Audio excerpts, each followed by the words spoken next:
নমস্কার, Tapasi cooking blog থেকে সবাইকে স্বাগতম। আজকে চলে এলাম একটা নতুন রেসিপি নিয়ে। রেসিপিটা পুরো দেখতে থাকো, পাশে থাকো। বন্ধুরা দেখো, আজকে মোচা নিয়ে চলে এসেছি। এই মোচার রেসিপি করে আজকে তোমাদের সামনে তুলে ধরবো। দেখো বন্ধুরা, এখানে জল নিয়েছি, জলে একটু হলুদ দিয়ে দিয়েছি। এবারে হাতে নিব একটু তেল, এইভাবে হাতে মেখে নেব আর বটিতেও একটু লাগিয়ে দিব। তো চলো মোচাটা কেটে নিই।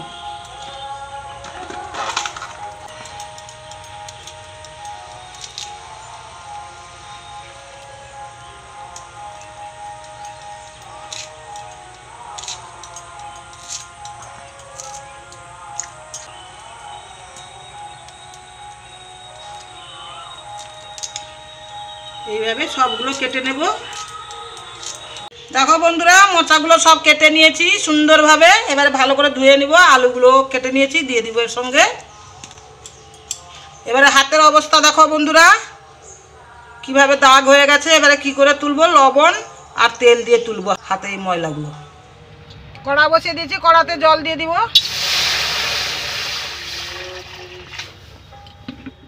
এই মোচা আর আলুগুলো ভালো করে ধুয়ে নিয়েছি কেটে, এবারে সেদ্ধ করে নেব। লবণ দিয়ে দিব, হলুদ দিয়ে দিব, ঢাকা দিয়ে দিব। ঢাকা খুলে দেখবো মোচাটা সিদ্ধ হয়েছে কিনা।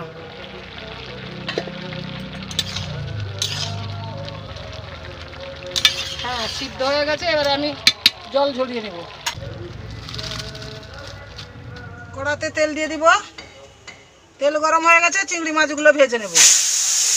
চিংড়ি মাছগুলো ভাজা হয়ে গেছে, এবারে আমি তুলে নিব।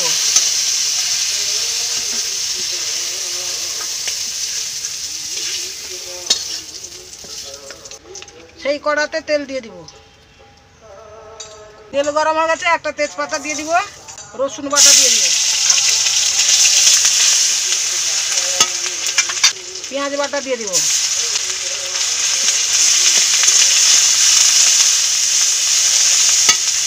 দুটো কাঁচা লঙ্কা দিয়ে দিব। দেখো বন্ধুরা, পেঁয়াজটা লাল হয়ে গেছে, এবারে আদা বাটা দিয়ে দিব।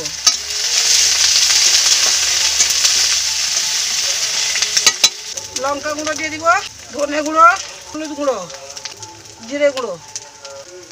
ভালো করে নাড়াচাড়া করে নিব। সামান্য জল দেব, দিব টমেটো কুচি।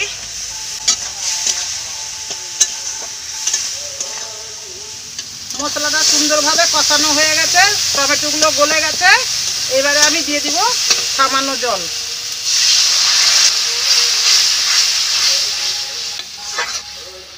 এবারে সিদ্ধ করা মোচাগুলো দিয়ে দিব।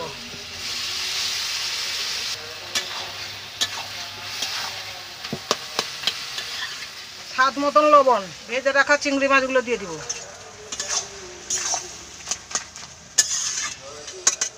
এতে বেশি জল দিতে লাগবে না, কারণ আমি সিদ্ধ করে নিয়েছি। এবারে ঢাকা দিয়ে দিব। ঢাকা খুলে দেখবো তরকারিটা হয়েছে কিনা। হ্যাঁ, তরকারিটা হয়ে গেছে। এবারে আমি ধনে পাতা দিয়ে দিব, গরম মশলা দিয়ে দিব। তরকারিটা হয়ে গেছে, এবারে আমি ঢেলে দিব।